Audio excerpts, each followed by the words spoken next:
Hindi may tatangging mahirap ang maging estudyante sa kaniyunan. Maraming kulang, malayong malayo sa tanaw ng karamihan. Ngunit masigit pa rito, hindi niyo babatid na ang tumutulong sa amin ay mas naghihirap? Tila hangin ang kanilang sakripisyo ay hindi agad nakikita. Maraming beses ay hindi pinapansin, maraming beses ay nakakalimutan.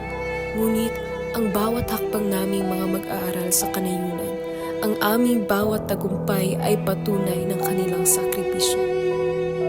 Alam niyo bang mataas ang turnover rate ng mga guro sa mga rural na lugar dulot ng mababang sahod at mahirap na kondisyon ng pamumuhay?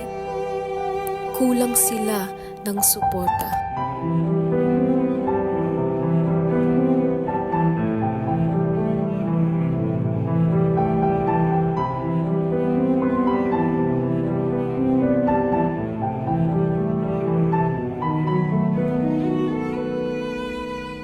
Huwag nating hayaang matulad sa hangin ang kanilang sakripisyo, nakakalimutan at hindi batid.